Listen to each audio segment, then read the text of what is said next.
Bapak, Ibu, Saudara yang terkasih di dalam Tuhan kita Yesus Kristus, Shalom. Selamat pagi, salam sejahtera untuk kita semua. Bertemu kembali di dalam sarapan rohani Jemaat GKPB Galang Ninghyang Abian Base pada hari ini, hari Selasa, tanggal 12 April 2022. Sungguh karena kasih dan anugerah Tuhan, kita semua dalam keadaan sehat dan selalu di dalam perlindungan Tuhan kita Yesus Kristus. Sebelum kita akan memulai segala aktivitas kita untuk sepanjang hari ini, mari kita mendasarinya segala sesuatunya dengan firman Tuhan. Namun sebelumnya mari kita datang kepada Tuhan di dalam doa. Mari kita berdoa. Kami memuji dan memuliakan kebesaran-Mu ya Tuhan, karena kasih dan anugerah Tuhan tiada berkesudahan di dalam kehidupan kami. Sampai dengan saat ini Tuhan, sungguh kami rasakan pemeliharaan Tuhan tiada hentinya. Malam hari boleh kami lewati, dan pagi ini kami bisa bangun dalam keadaan sehat dan selamat. Itu semua karena kasih dan anugerah Tuhan semata. Kami hendak memulai segala tugas tanggung jawab kami serta pelayanan kami untuk sepanjang hari ini Tuhan. Kami memohon kiranya Engkau yang melindungi, Engkau yang mengatur setiap jejak langkah kami untuk sepanjang hari ini. Kami akan merenungkan sedikit dari firman Tuhan.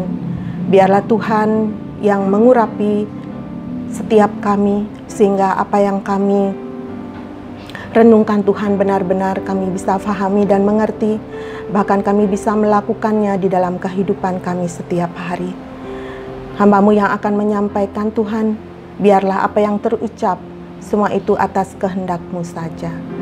Ini doa kami Tuhan yang kami naikkan hanya di dalam nama Tuhan kami Yesus Kristus. Amin. Bapak, Ibu, Saudara yang terkasih di dalam Tuhan, firman Tuhan hari ini terambil dari dua ayat, yaitu yang pertama dari Yesaya 48 ayat yang ke-20 dan Kolose 1 ayat yang ke-13. Saya akan membacakannya bagi kita semua. Demikian firman Tuhan. Yesaya 48 ayat yang ke-20, beritahukanlah dengan suara sorak-sorai dan kabarkanlah hal ini. Siarkanlah itu sampai ke ujung bumi, katakanlah Tuhan telah menebus Yakub hamba-Nya. Kolose 1 ayat yang ke-13, Ia telah melepaskan kita dari kuasa kegelapan dan memindahkan kita ke dalam kerajaan Anak-Nya yang kekasih. Yang berbahagia adalah kita yang dengan senantiasa membaca, merenungkan, terlebih melakukannya di dalam kehidupan kita setiap hari. Tema perenungan kita pada pagi hari ini adalah Allah adalah sumber damai sejahtera. Bapak Ibu yang terkasih di dalam Tuhan, masalah, tantangan, konflik, ujian kehidupan, sakit penyakit, dan berbagai macam pergumulan merupakan bagian hidup manusia di muka bumi ini. Bukan hanya orang-orang dunia yang mengalaminya, tetapi umat Tuhan pun tak luput dari itu. Meski demikian, bukanlah alasan bagi kita untuk larut di dalam kesedihan dan kehilangan damai sejahtera. Sebab selalu ada pertolongan dan jalan keluar bagi setiap orang yang hidup di dalam Tuhan. Pada malam sebelum Yesus disalibkan, Ia berkata kepada murid-muridnya bahwa tidak lama lagi mereka tidak melihat Dia. Karena secara jasmani Ia akan kembali kepada Bapa, naik ke surga, meninggalkan murid-muridnya. Meski demikian, Yesus menghendaki murid-muridnya untuk tetap kuat, tidak gelisah dan gentar, sebab Yesus tidak meninggalkan begitu saja. Di dalam Yohanes 14 ayat yang ke-27, damai sejahtera kutinggalkan bagimu.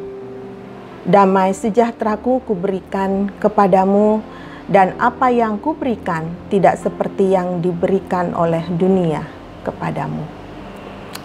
Bapak Ibu yang terkasih di dalam Tuhan, damai sejahtera Tuhan adalah damai sejahtera sejati. tidak dipengaruhi oleh situasi dan kondisi yang ada, tetap timbul dari dalam hati sebagai dampak ketaatan seseorang melakukan firman-Nya. Selama kita hidup benar di hadapan Tuhan dengan tidak menyimpang ke kiri maupun ke kanan, serta menjauhkan diri dari segala kejahatan, tidak ada yang perlu ditakutkan dan dikhawatirkan dalam hidup ini. Sebab ada jaminan pemeliharaan dan perlindungan Tuhan. Bahkan kita akan dikelilinginya, diawasinya, dan dijagainya seperti biji matanya. Damai sejahtera akan kita rasakan ketika kita menyadari bahwa dalam segala perkara Tuhan turut bekerja dan apa yang kita alami dan terjadi dalam kehidupan kita adalah yang terbaik dari Tuhan. Di mana ada kebenaran, di situ akan tumbuh damai sejahtera. Dan akibat kebenaran ialah ketenangan dan ketentraman untuk selama-lamanya. Kita bisa baca di dalam Yesaya 32 ayat yang ke-17.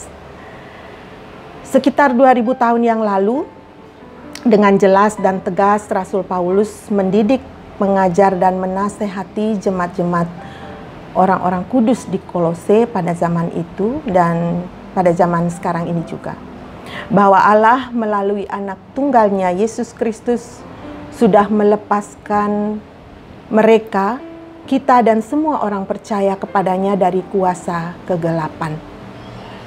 Ia juga sudah membawa kita ke dalam kerajaannya yang penuh sukacita dan damai sejahtera. Bahwa di dalam Dia kita sudah ditebus dan diselamatkannya dari hukuman dosa dan kebinasaan yang kekal. Di dalam Kolose 1 ayat yang ke-13 dikatakan, Ia telah melepaskan kita dari kuasa kegelapan dan memindahkan kita ke dalam kerajaan anaknya yang sangat dikasihinya. Sungguh, Bapak Ibu, mari kita menaikkan puji-pujian syukur kepadanya karena Dia sudah melepaskan kita dari kuasa kegelapan. Melalui ayat tersebut, Rasul Paulus mengingatkan kita bahwa Ia, Allah Bapa yang kita sembah dan kita muliakan, akan memberi kita bagian hidup kekal yang penuh sukacita dan damai sejahtera bersama-sama dengan Tuhan Yesus di kerajaan surga. Bagaimanakah sikap kita sebagai orang percaya terhadap didikan dan ajaran firman Tuhan yang menyatakan bahwa melalui Dia Allah sudah melepaskan kita dari kuasa kegelapan dan segala dosa kita. Kita percaya bahwa dahulu kita adalah sudah mati dengan manusia yang lama kita karena pelanggaran-pelanggaran dan dosa-dosa kita, dan sekarang Allah telah menghidupkan kita bersama-sama dengan Kristus. Sudah tentu kita percaya bahwa kita dan semua orang yang percaya kepadanya sudah dilepaskannya dari kuasa kegelapan dan semua dosa kita.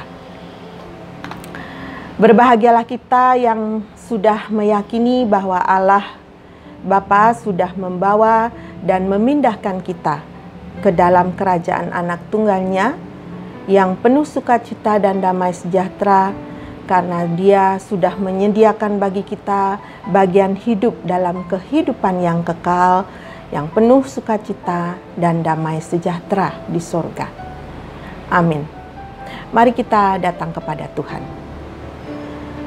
Bapa, kami mengucap syukur karena begitu firman-Mu kepada kami. Kami sungguh bersyukur sebagai anak-anak Tuhan yang Engkau telah selamatkan. Engkau rela berkorban di kayu salib ya Bapa untuk menebus segala dosa-dosa kami semua. Kami manusia yang lemah ini Tuhan, Engkau angkat sebagai anak-anak Tuhan, dan Engkau telah menjadikan kami sebagai anak-anak tebusan-Mu Tuhan. Kami bersyukur dan bersukacita Tuhan karena anugerah dan kesejahteraan yang Kau telah berikan kepada kami semua. Bapa, terima kasih untuk semua yang Engkau telah berikan di dalam kehidupan kami. Keselamatan dan damai sejahtera kiranya ada beserta dengan kami semuanya. Kami akan melakukan segenap aktivitas kami untuk sepanjang hari ini Bapa. Kami serahkan ke dalam tangan-Mu. Apapun yang kami lakukan Tuhan, biarlah bisa memuliakan nama Tuhan. Terima kasih ya Bapa. Kami berdoa bagi saudara-saudara kami Tuhan yang di dalam hidup kesusahan, penderitaan, sakit penyakit dimanapun mereka berada saat ini. Biarlah Tuhan yang menjamahnya dan tangan-Mu tidak kurang panjang untuk menjamah saudara-saudara kami di dalam sakit penyakit mereka. Dan Engkau akan memberikan damai sejahtera dan sukacita yang datangnya daripada Tuhan. Terima kasih ya Bapa, kami serahkan kehidupan kami untuk sepanjang hari ini. Dan kami yakin dan percaya bahwa tidak ada sesuatu pun yang terjadi bagi kami tanpa seizin-Mu. Di dalam nama Tuhan kami Yesus Kristus kami berdoa. Amin. Selamat beraktivitas Bapak Ibu Saudara sekalian. Tuhan Yesus memberkati kita semua. Shalom.